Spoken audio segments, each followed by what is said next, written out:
Good evening, BoroFanTV outside the Tiger, and I have Craig Hignett with me. Craig, thanks for joining us tonight. Craig, could you tell me what you think of concepts like BoroFanTV, what it's going to bring to the fans, and what an ex-player thinks about these type of ideas?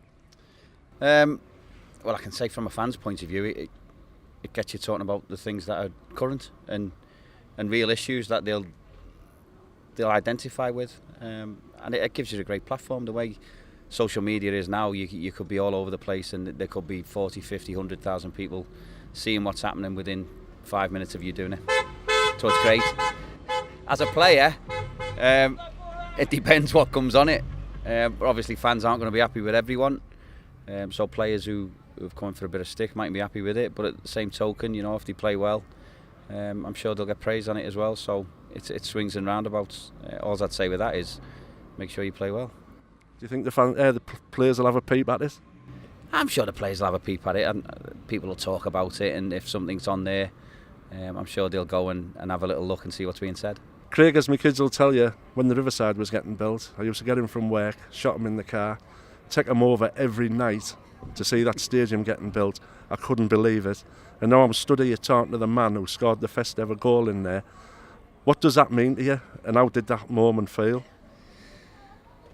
Well, it means more to me the older I get, to be honest. At the time, it didn't mean anything because you're just playing the game and you just want to win the game. Being in that new stadium was fantastic compared to what we were used to at Ayrsham. Ayrsham was a great place, but it was tired. And to see that brand new stadium and the extra fans that it brought and the way it catapulted the club really into the big league was amazing. But to score the first goal, I've said it before, I've talked about it 100 million times because that's what people remember. Robbie must have said to me at half time, you're lucky so and so, and I didn't know why. So I said to him, why? He said, well, that's the first goal, isn't it?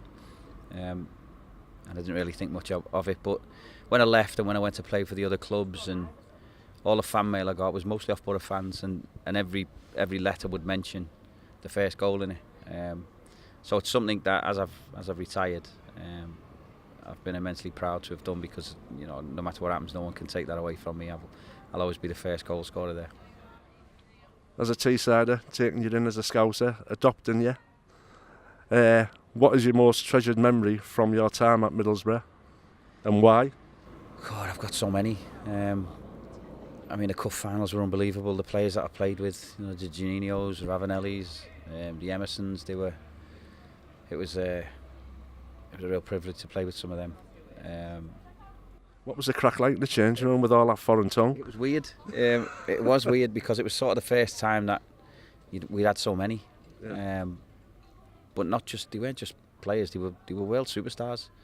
And it got to the point at one stage where you didn't know who was going to walk in the changing room from week to week.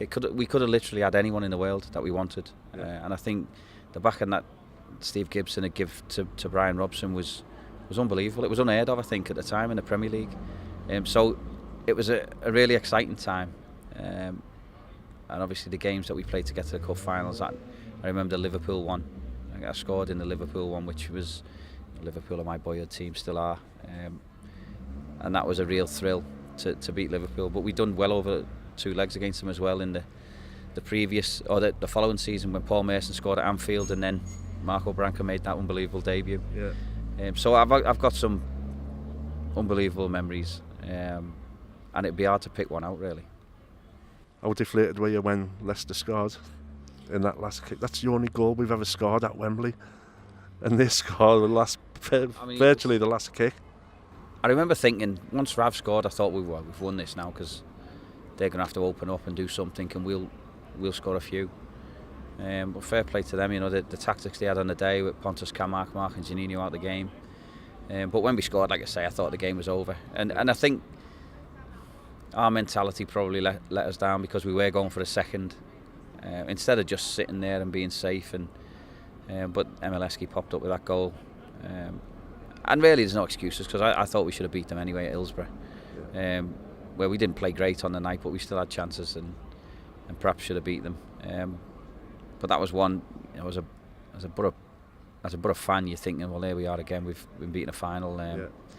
As a player, it was frustrating. It was really frustrating because we knew how good we could be, and really we should have won a cup that year.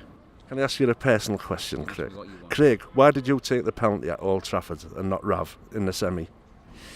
Did he bottle it? I don't know really. I grabbed the ball and I was expecting him to grab it off me, but he didn't. So I just thought that's a bonus. Yeah. Billy Mercer actually was the goalkeeper for Chesterfield, who was my friend. We were at Liverpool together, Right. and we used to travel in together. Yeah. So I know Billy, and I knew him inside out, and he knew me inside out. So it was a dodgy one. It wasn't the best penalty in the world. I've got a lot to thank Billy for diving over that, because if he'd have saved it, people might have viewed me a little bit differently around Teesside. Yeah, it's just something I've always wanted to know, you know, right? Yeah, I don't know whether he bottled it or not, but I was expecting him to grab the ball off me because he was the penalty taker, but he never did. So I just thought, well, I'll have it. How do you feel about the current setup, Craig? How do you think we've started? How do you think we're going to progress? Well, I think it's promising. Obviously, the Wolves defeat aside, I think we've been really comfortable. Sheffield United and Burton. I went to both of them games, and without being at our best, I would say, you could see the signs there. Certainly against Burton, but there'll be a lot more tougher challenges to come, I think. But I think they'll get better, and I think, you know, they'll be thereabouts come to the end of the season. I've seen a lot of decent signs. They look like they're going to flood forward a lot more. The front three look a threat, and like I say, they'll only get better as well. So there's really promising signs. Right, Craig Hignett, thank you for coming on BoroFanTV, and it's been a honour and a pleasure, mate. It's been my pleasure. Yeah, cheers, Craig. Cheers. You made my old man happy.